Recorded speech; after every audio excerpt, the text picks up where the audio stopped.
Bienvenido. Tómate un momento para acomodarte y dejar que el día quede atrás.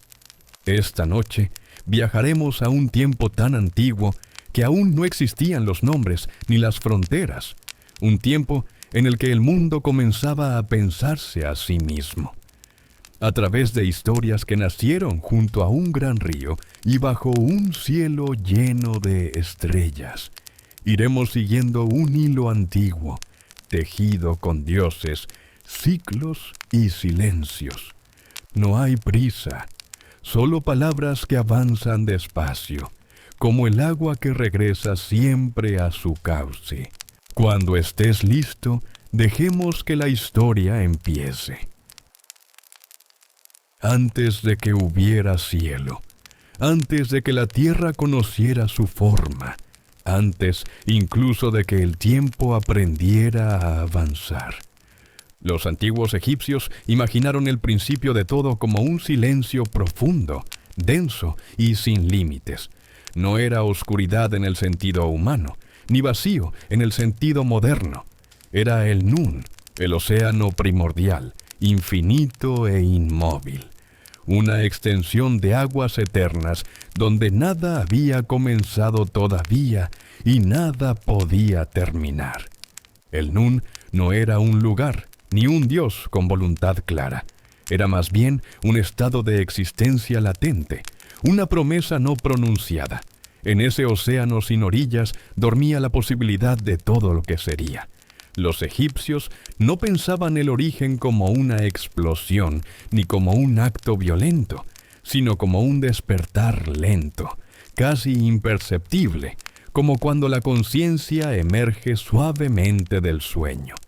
Y en ese silencio algo ocurrió. Desde el Nun comenzó a elevarse una pequeña porción de tierra firme. No era una montaña ni una isla en el sentido pleno, sino un primer gesto de estabilidad.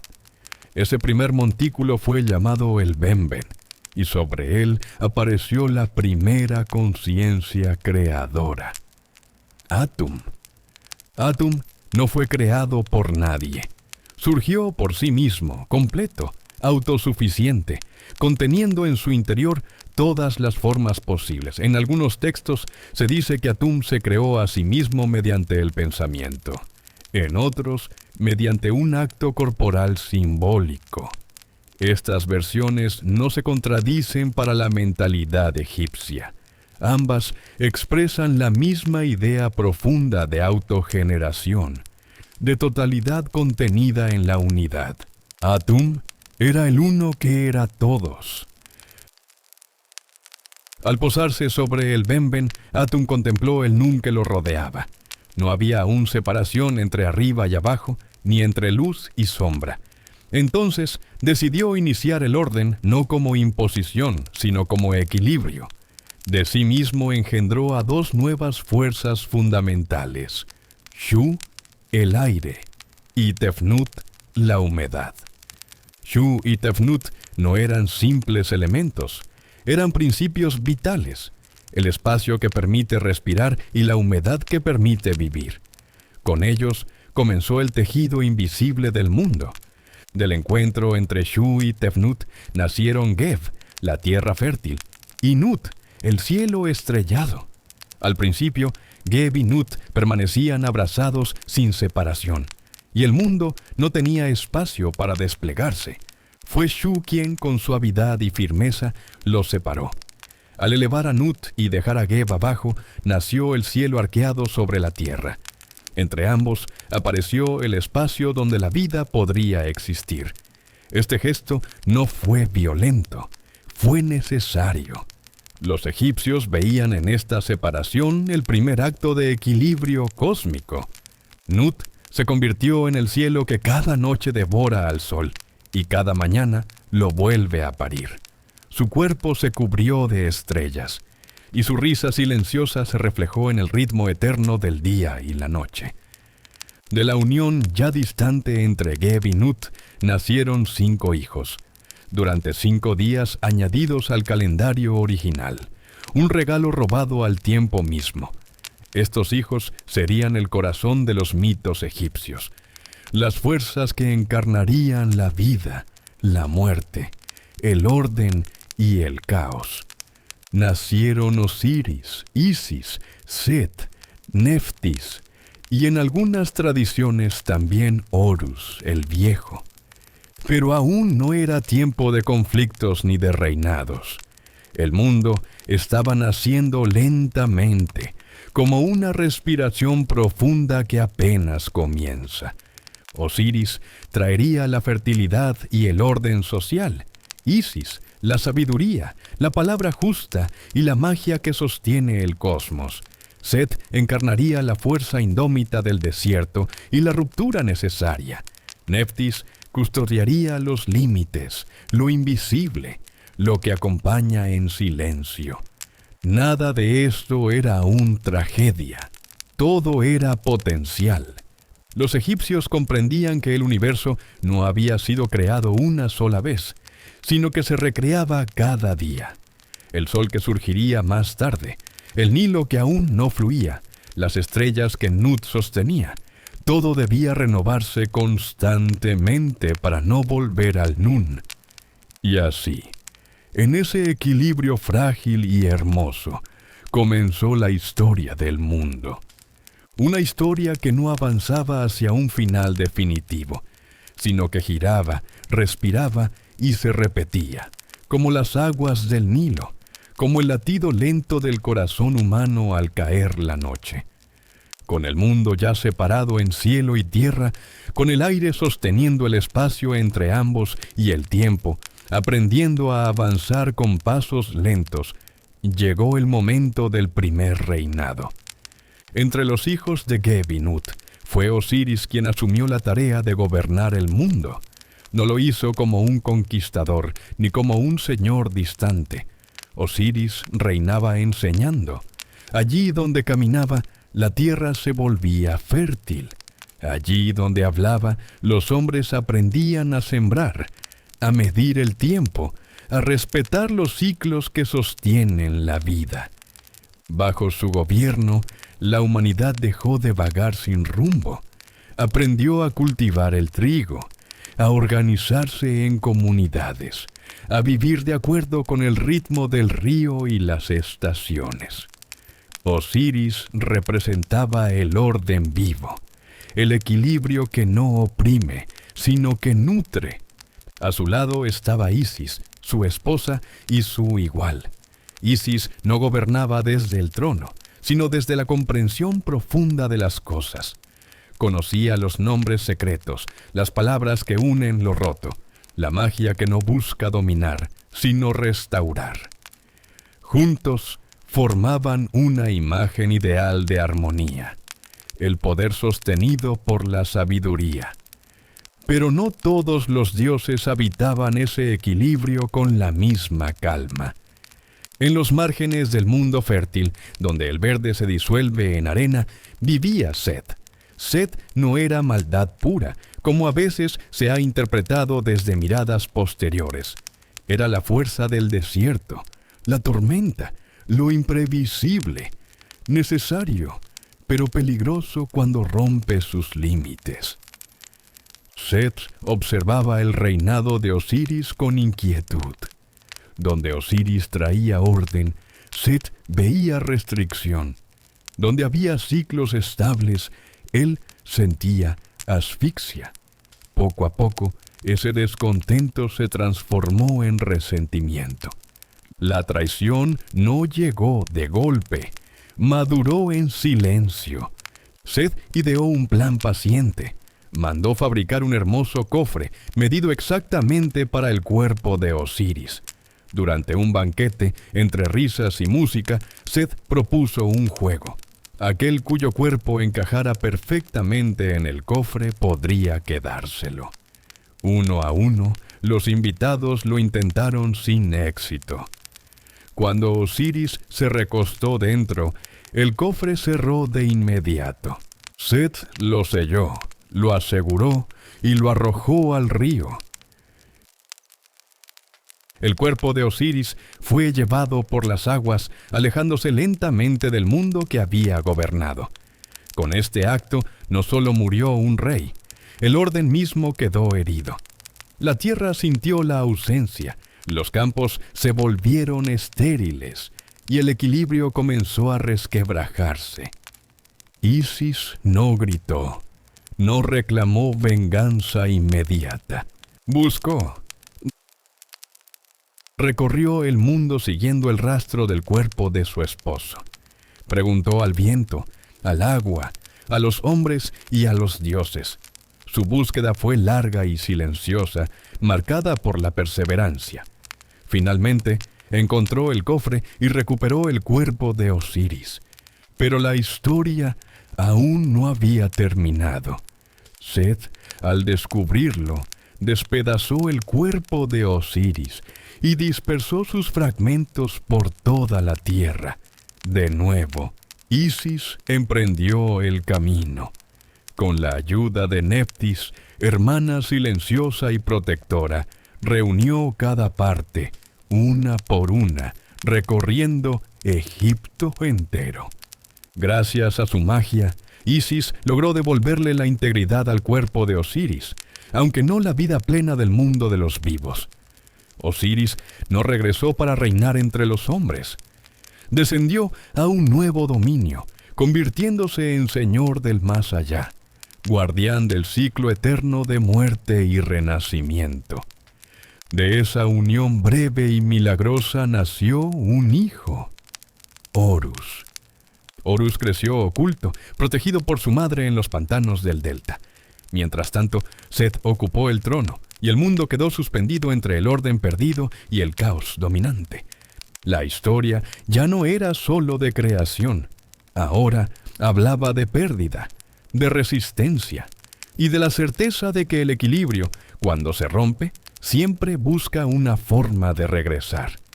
El tiempo pasó despacio, como pasan las aguas entre los juncos. Mientras Osiris reinaba en silencio en el mundo invisible y Seth ocupaba el trono de la tierra, Isis cuidaba de su hijo lejos de las miradas del poder. En los pantanos del delta, donde la tierra y el agua se confunden, Horus creció protegido por la vegetación, los encantamientos y la paciencia. Isis enseñó a Horus a escuchar antes de hablar, a observar antes de actuar.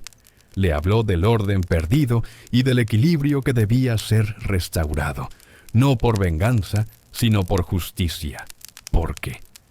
Para los egipcios, el mundo solo podía sostenerse cuando la Maat, el principio del orden y la verdad, ocupaba su lugar. Cuando Horus alcanzó la madurez, dejó el refugio. No marchó con furia, sino con determinación tranquila. Reclamó el trono que había pertenecido a su padre y llevó su causa ante los dioses. Así comenzó uno de los episodios más largos y complejos de la mitología egipcia: el conflicto entre Horus y Seth.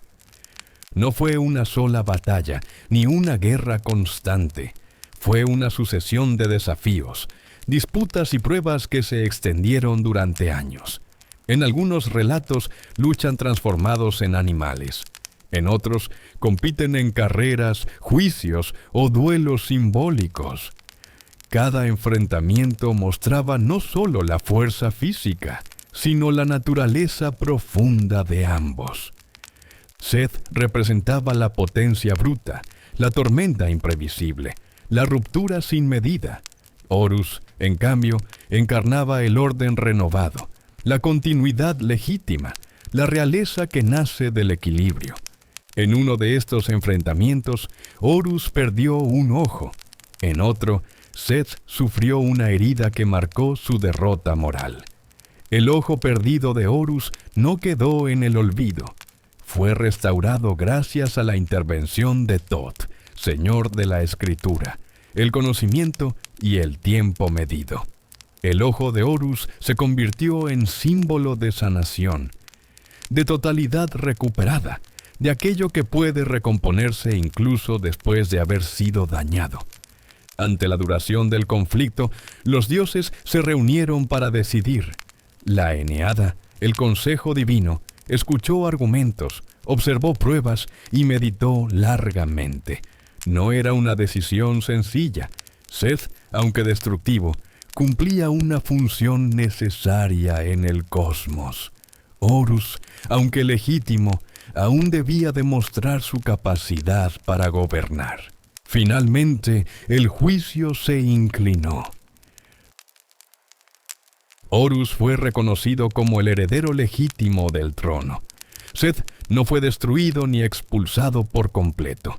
Se le asignó un lugar en los márgenes del orden, donde su fuerza pudiera existir sin desgarrar el mundo. Así, incluso el caos encontró un espacio delimitado dentro del equilibrio universal. Con Horus en el trono, el orden regresó a la tierra. El Nilo volvió a seguir sus ciclos, los campos florecieron, y los hombres reconocieron en el faraón la encarnación viva de Horus. Cada rey de Egipto sería, desde entonces, Horus en la tierra y Osiris tras la muerte. El mito no hablaba solo de dioses, hablaba de la condición humana. Enseñaba que el conflicto es parte del mundo, pero no su destino final, que el equilibrio puede perderse, pero también recuperarse, y que incluso las heridas pueden transformarse en símbolos de protección. Y así, con el trono restaurado y el cosmos nuevamente en calma, la historia continuó fluyendo, no hacia un final definitivo, sino hacia una repetición constante, como el sol que muere cada noche y vuelve a nacer al amanecer. Con el orden restablecido en la tierra y el trono ocupado nuevamente por la armonía, la mirada de los antiguos egipcios se dirigió hacia otro lugar, no hacia el cielo estrellado de Nut, sino hacia un territorio más silencioso, más profundo, donde el sol también viajaba cuando dejaba de ser visible. Allí reinaba Osiris. Osiris no gobernaba con castigos ni amenazas. Su reino no era un lugar de tormento, sino de continuidad. Para los egipcios, la muerte no significaba una ruptura absoluta, sino un paso delicado hacia otra forma de existencia. El mundo al que se llegaba tras el último aliento era conocido como la Duat, un espacio complejo, cambiante, lleno de puertas, ríos y regiones que reflejaban tanto el orden como el peligro. Cada noche, el sol recorría la Duat en su barca invisible, y con él, las almas de los muertos emprendían su propio viaje. El difunto no estaba solo. A su lado caminaban palabras aprendidas en vida, gestos rituales y la protección de los dioses. El conocimiento era tan importante como la pureza del corazón. Saber el nombre de una puerta, reconocer el rostro de un guardián, recordar un hechizo, era parte del camino. Uno de los primeros en recibir al alma era Anubis, el dios con cabeza de chacal. Anubis guiaba, protegía y preparaba. Bajo su cuidado, el cuerpo había sido preservado porque para los egipcios, el cuerpo era un ancla necesaria para la eternidad, no como prisión, sino como referencia. El momento decisivo llegaba en la sala del juicio. Allí, el corazón del difunto era colocado en una balanza. En el otro plato reposaba la pluma de la Maat, símbolo del orden, la verdad y la justicia. El corazón no debía ser ligero ni pesado, sino equilibrado. No se juzgaban creencias, sino acciones. La vida cotidiana silenciosa dejaba su huella.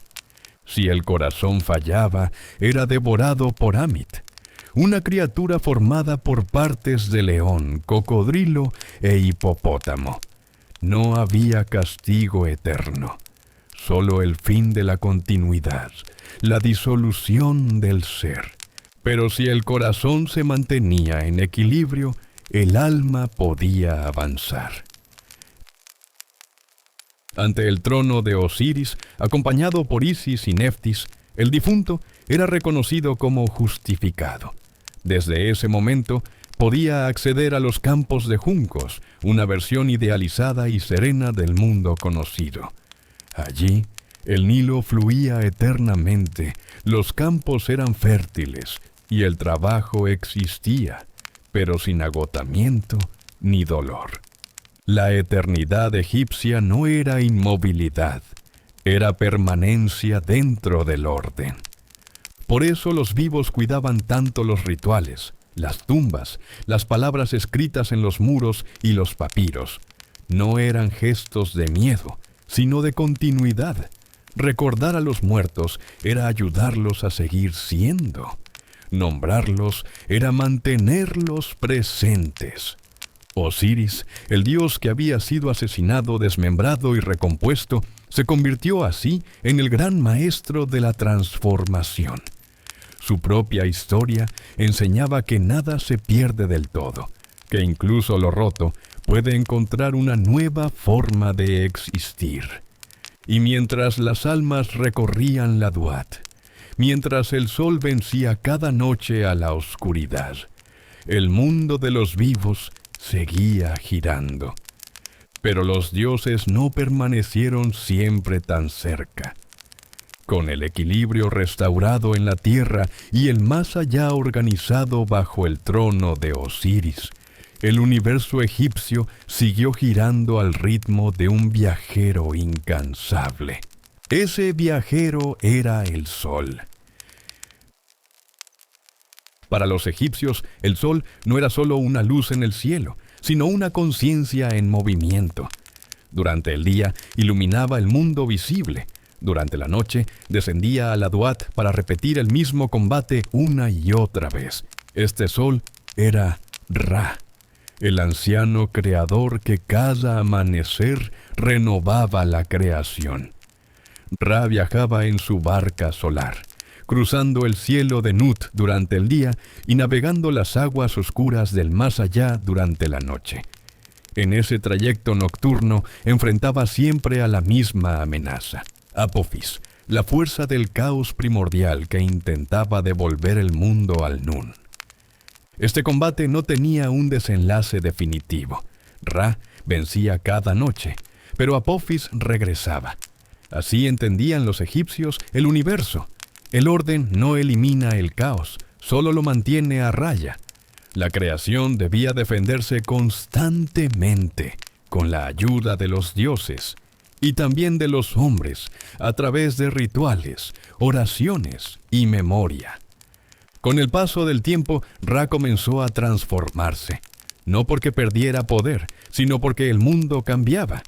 Su figura se unió a otras, dando origen a formas más complejas como Amón-Ra, una síntesis entre lo invisible y lo luminoso. Así, los dioses egipcios no desaparecían. Se fusionaban, se adaptaban, respiraban con la historia. Pero algo más también estaba ocurriendo. En los relatos más tardíos se dice que Ra envejeció, que los hombres comenzaron a olvidar que la violencia y el desorden crecieron. Cansado, Ra decidió retirarse del mundo visible y elevarse al cielo, dejando el gobierno de la tierra en manos de intermediarios. Los faraones, los templos, los rituales. Este fue el comienzo de una distancia sutil. Los dioses seguían presentes, pero ya no caminaban entre los hombres como antes.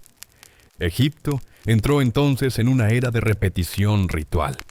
Cada gesto, cada palabra sagrada, cada ceremonia tenía como objetivo recordar lo que una vez fue cercano, mantener vivo el orden mediante la constancia. El mito ya no se vivía, se preservaba. Aún así, mientras los templos siguieron en pie y los nombres divinos continuaron pronunciándose, los dioses no se extinguieron. Vivieron en las paredes grabadas, en los himnos, en el movimiento del sol y en la crecida del Nilo. Y lentamente, casi sin que nadie lo notara, el mundo cambió otra vez. El tiempo, que nunca se detiene, siguió avanzando incluso en la tierra de los dioses. Egipto había aprendido a vivir con la repetición de los ciclos, con la certeza de que todo regresa de algún modo. Pero el mundo que rodeaba al valle del Nilo comenzó a cambiar con una lentitud distinta, más profunda. Nuevos pueblos llegaron, nuevas lenguas se escucharon en los mercados, y otras formas de mirar el cielo empezaron a mezclarse con las antiguas. Los dioses no se marcharon, aprendieron a transformarse. Durante este periodo, los relatos antiguos no fueron abandonados. Al contrario, se reinterpretaron. Los nombres siguieron pronunciándose, aunque a veces con otros acentos. Isis, la gran madre y maga, fue una de las figuras que más lejos viajó. Su historia, marcada por la pérdida y la fidelidad, encontró eco en otros pueblos. Su culto se extendió más allá de Egipto, cruzando mares y fronteras, hasta ser venerada en ciudades lejanas. Isis ya no era solo la reina que buscó los fragmentos de Osiris. Se convirtió en protectora de los navegantes, en madre universal, en símbolo de compasión y resistencia. En su figura, el mito egipcio encontró una nueva forma de seguir vivo. Junto a ella apareció una divinidad nacida del encuentro entre culturas, Serapis. Serapis unía rasgos de Osiris y deidades griegas como Hades y Zeus. No era una negación del pasado, sino un puente. A través de él, los antiguos mitos se adaptaron a un mundo donde Egipto ya no estaba solo. En ciudades como Alejandría, los templos convivían con bibliotecas y los sacerdotes dialogaban con filósofos. Los dioses eran estudiados, comparados, traducidos. La mitología ya no era solo un relato sagrado. También era memoria, símbolo, herencia cultural. Con la llegada del dominio romano, los rituales continuaron, aunque con menos esplendor. Los templos seguían recibiendo ofrendas, las estatuas eran vestidas y cuidadas, y el sol seguía cruzando el cielo como siempre. Pero algo esencial había cambiado. Los dioses ya no eran el centro exclusivo del mundo. Nuevas creencias comenzaron a ocupar el corazón de las personas. El lenguaje del mito fue cediendo espacio al lenguaje de la fe individual. Los antiguos relatos no desaparecieron de golpe. Se fueron apagando lentamente, como un fuego que aún da calor, pero ya no ilumina con la misma fuerza. Los últimos sacerdotes siguieron pronunciando los nombres sagrados durante generaciones. Mantuvieron los rituales, copiaron los textos, conservaron los gestos. Sabían que el equilibrio dependía del recuerdo. Pero el mundo ya estaba mirando hacia otro horizonte. Y aún así, los dioses no murieron. Se refugiaron en la piedra de los templos, en los muros cubiertos de jeroglíficos, en las historias transmitidas en voz baja. Se transformaron en símbolos, en arquetipos, en ecos que aún resuenan cuando alguien mira una estrella, un río, o el ciclo eterno del sol. El fuego se estaba apagando, pero no del todo. Llegó un tiempo en el que las palabras comenzaron a decirse cada vez más bajo. Los templos, que durante milenios habían sido el corazón palpitante de Egipto, siguieron en pie, pero sus patios se volvieron más silenciosos. Las procesiones se hicieron escasas. Los himnos, antes diarios, comenzaron a escucharse solo en fechas señaladas. No hubo un final brusco. No hubo un día en que los dioses desaparecieran. Hubo simplemente un lento apagarse. En lugares como Phile, el último gran santuario dedicado a Isis, los sacerdotes mantuvieron los rituales hasta donde fue posible. Encendieron incienso, pronunciaron nombres antiguos, cuidaron las estatuas como se cuida algo que se ama sabiendo que el tiempo avanza. Cada gesto era un acto de memoria, cada palabra una forma de resistencia silenciosa. Pero el mundo ya era otro. Las antiguas historias dejaron de explicar el presente inmediato y comenzaron a habitar un espacio distinto, el de la tradición, el símbolo, el recuerdo profundo. Los dioses egipcios no murieron como mueren los hombres, se retiraron, del mismo modo en que Ra había ascendido al cielo en los relatos antiguos, dejando atrás un orden que debía sostenerse solo. Aún así, nada se perdió del todo. Osiris siguió viviendo en cada idea de resurrección, Isis en cada imagen de la madre que protege y reconstruye, Horus en la noción del gobernante que encarna algo más grande que sí mismo, la Maat en toda búsqueda de equilibrio, justicia y verdad.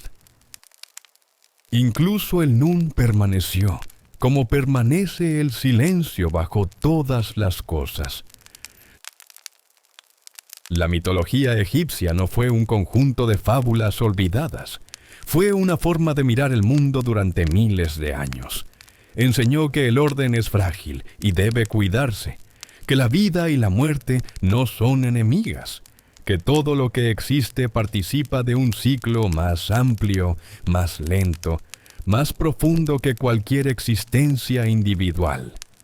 Hoy, cuando contemplamos las ruinas, cuando leemos los jeroglíficos o escuchamos estos relatos, los dioses no regresan como presencias visibles, regresan como ecos, como intuiciones antiguas que todavía encuentran un lugar en la mente humana. Y quizás eso era lo que siempre pretendieron. No ser adorados eternamente, sino recordados. No dominar el mundo para siempre, sino enseñarnos a habitarlo con equilibrio.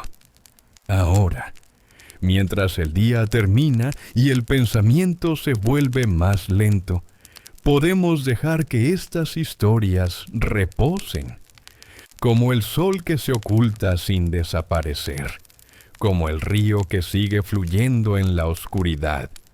Si lo deseas, otras historias esperan, y si no, está bien dejar que el sueño llegue, con la calma de saber que incluso las civilizaciones más antiguas siguen hablándonos en voz baja cuando todo se aquieta. Descansa,